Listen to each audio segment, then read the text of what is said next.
রাত্রি চাই নামাজের পাটিতে মহান আল্লাহকে ডেকে ডেকে বলতে হবে, আল্লাহ এই জীবনের বিনিময় হলো কোরআনের সমাজ তুমি এই দেশে কায়েম করে দাও। রাতের শেষ প্রহরে বান্দা যখন আল্লাহরে ডাকে, আল্লাহ পাক বলেন, বান্দারে আমি তোর অত্যন্ত নিকটবর্তী হয়ে যাই। রাত যখন গভীর হয়ে যায়, আমার আরশ আজিম ছেড়ে আমি 7 আকাশের নিচে চলে আসি। আমার সম্মানিতা মায়েরা, আমার যুবতী বোনেরা, পর্দার অন্তরালে যারা আছো মা, তাহাজ্জুদ পড়ার চেষ্টা করো। তোমার সন্তান কথা শোনে না, তাহাজ্জুদ পড়ে আল্লাহর কাছে দোয়া করো। তোমার মেয়ে কথা শোনে না, তাহাজ্জুদের নামাজ পড়ে আল্লাহর কাছে দোয়া করো, আল্লাহর কাছে সাহায্য চাও। কারণ শেষ রাত্রে দোয়া আল্লাহ রাব্বুল আলামিনের কাছে এত বেশি পছন্দ হয়, শেষ রাত্রে ইবাদতটা এত বেশি আল্লাহর কাছে গ্রহণীয় হয়। আল্লাহর নবী বলেছেন, কিয়ামতের দিন কেউ যদি হিসাব সহজে দিতে চায়, কিয়ামতের ময়দানে আল্লাহর আদালতে যদি কেউ হিসাব সহজে দিতে চায়, রাতের বেলায় যেন শেষ হয়ে যাবে। আল্লাহ রাব্বুল আলামিন যেন আমাদেরকে রাতের বেলায় সিজদারত অবস্থায় পাই।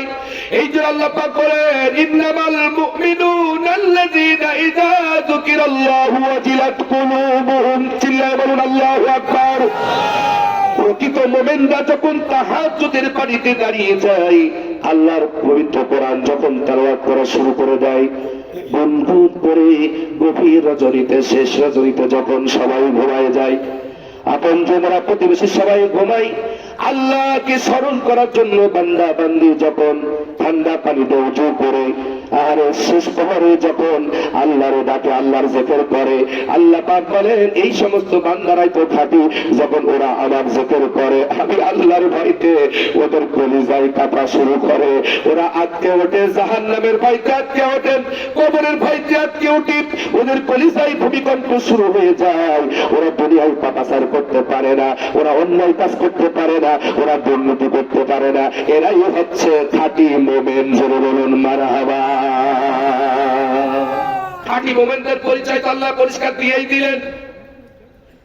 প্রকৃত মুমিনদের 1 নম্বর বৈশিষ্ট্য হচ্ছে এটা, ওরা আল্লাহকে যখন ডাকবে, আল্লাহর ভয়তে ওদের অন্তরটা কেঁপে ওঠে। 2 নম্বর গুণ হচ্ছে, আল্লাহ পাক পরিষ্কার বলেন, ওয়া ইযা তুলিয়াত আলাইহিম আয়াতু যাদাতুহুম ঈমানা। 2 নম্বর গুণ হচ্ছে প্রকৃত মুমিনদের, আল্লাহ পাক বলেন, যখন ওদের সামনে আমার আয়াত তেলাওয়াত করা হয়, ওয়া ইযা তুলিয়াত আলাইহিম আয়াতু যাদাতুহুম ঈমানা, আর যখন হক মুমিন যারা, খাঁটি ঈমানদার যারা, খাঁটি মুমিন বিশ্বাসী যারা, তাদের সামনে যখন মহাগ্রন্থ কোরআনের আয়াত যখন আমাদের সামনে, তাদের সামনে তেলাওয়াত করা হয়, আল্লাহ বলেন, খাঁটি মুমিনদের, প্রকৃত মুমিনদের বৈশিষ্ট্য হচ্ছে যাদাতুহুম ঈমানা, ওদের ঈমান বৃদ্ধি হতে থাকে, ঈমানি শক্তি বেড়ে যায়। এই জন্য মসির ভাইকে, শফিকুল ভাইকে ঠেকানো যায় না, কারণ গরম বক্তৃতা দিলে ওদের ঈমানি শক্তি বেড়ে যায়, ঈমানি স্পিরিট বেড়ে যায়। আল্লাহকে যখন স্মরণ করে, কবরের ভয় অন্তরে বেড়ে যায়, অন্তর কাঁপতে থাকে। ও আমার মুসল্লিরা, কান খাড়া করে শোনো, বেশি ব্যাখ্যা দেওয়ার সময় আজকে আমার নাই, বেশি ব্যাখ্যা দেওয়ার সময় নাই। আমরা নামাজ পড়ি, আহারে কত নামাজি আছেন, আমাদের ভিতরে যা বলে তা মানে না। আহারে নামাজের ভিতরে যা বলে তা মানে, মসজিদ থেকে বেরিয়ে তা আমল করে না। নামাজের ভিতরে আল্লাহ দল করে, নামাজের ভিতরে 1 নম্বর খাঁটি আল্লাহওয়ালা হয়ে যায়, আবার মসজিদ থেকে বেরিয়ে আল্লাহর কোরআনের বিরুদ্ধে দল করে। এরকম মুসল্লি আছে না নাই? আল্লাহ এদের ব্যাপারে বললেন, ইন্নাল মুনাফিকিনা ইউখাদিউনা আল্লাহ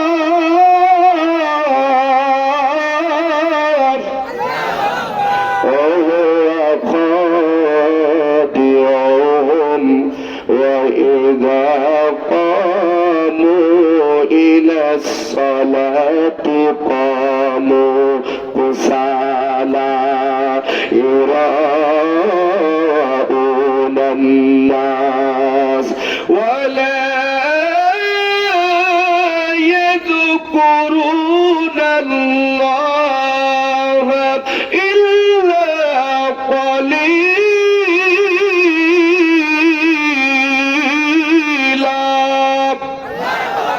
সবাই বলুন আল্লাহু আকবার।